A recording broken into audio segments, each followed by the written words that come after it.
Welcome back to the channel, everyone. Today I'm gonna show you what I think is the next big play and how I keep it relatively simple and look at multiple data points to form an idea. So let's get into it. We start by observing the general markets, and the S&P is doing just fine. It's as green as ever. Now the US dollar, on the other hand, we can see that it's weak. This is a weak chart in my opinion, and I believe that it's gonna fall to somewhere close to 90, to be honest, where we see, well, this whole area really. Somewhere there would make sense in my opinion, and that of course is good for the crypto market. And so here in Bitcoin dominance, this finally topped, and I'm not saying it's gonna go down in a straight line, but it is falling sharply. So we'll see. And before I keep going here, I prepared a few things that we can also look at. And the first thing is the Fear and Greed Index. I opened this on CoinMarketCap, and we can see that it is currently neutral, so not much going on here. Here we have the Old Season Index. This is up so much mainly because of the Bitcoin dominance falling. We know that altcoins haven't done much yet, but it is going up. And then on CoinGlass you can find this bull market peak indicator tab, where we can see that 0 out of 30 have hit so far. So yes, I am bullish on the market, and I believe there are many coins at good prices. So continuing from Bitcoin dominance, we can see others dominance. This is altcoins. They've been hanging out here for a while, but I do think it's getting ready to break out. We'll have to watch this, of course, but that means strong performance on smaller coins, like any coin that isn't like Bitcoin, basically. And then we have this chart, stable coin dominance, basically. And again, this isn't a strong chart, luckily, so I believe it can drop to somewhere around here. And that would, of course, if altcoins gonna run and this thing were to pull back, then that would mean a top in altcoins. Well, in coins overall, not just altcoins, but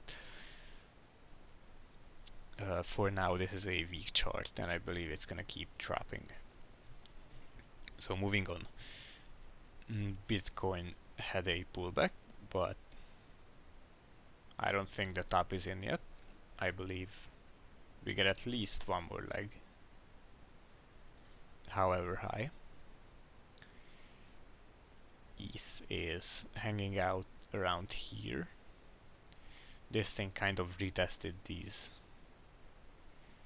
range highs, but overall I don't know what a good target is for ETH, but I believe somewhere between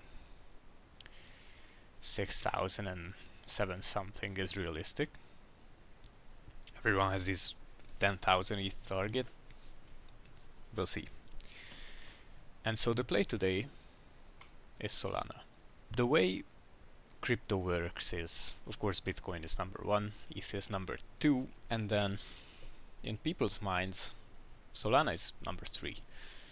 And I was looking at Solana yesterday, and I just saw that it's green on the monthly, it's green on the weekly. I mean, this thing looks good, so I thought I would investigate a little further. Look at this monthly.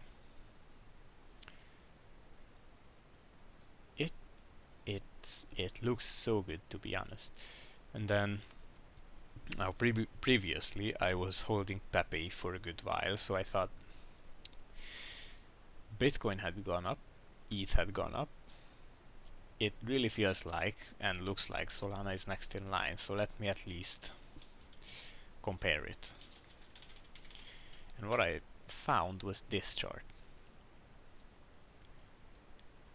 Now I want you to observe this thing. This is Solana against Pepe. Monthly RSI above the 50 line and coming up with that candle. Weekly RSI strongly shooting above after a long time below the 50 line, just strongly shooting higher. So it is essentially coming out of a strong, or sorry, a long consolidation, and this means Solana can outperform Pepe by quite a bit.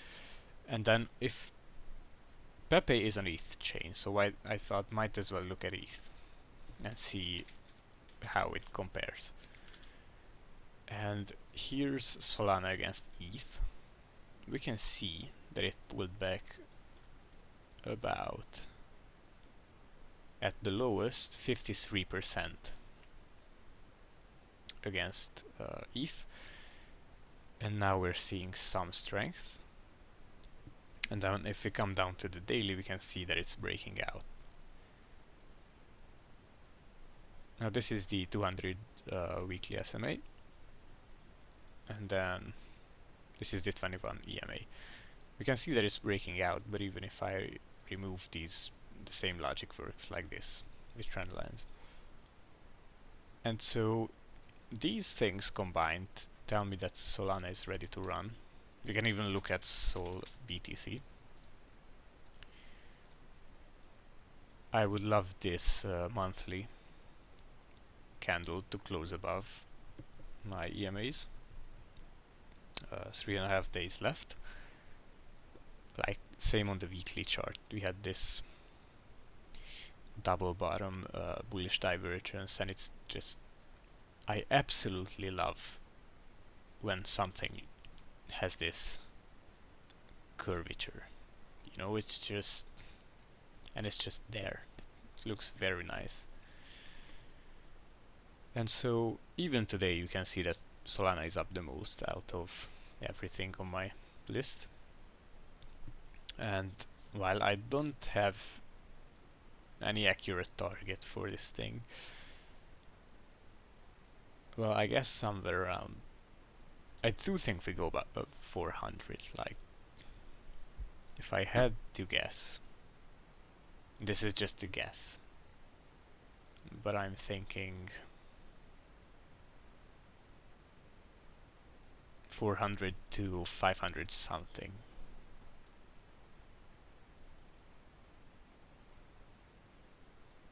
We'll see, I don't know. But regardless, Solana is strong, and it really feels like it's next in line. So that's really it today. I hope this was helpful, and see you in the next one.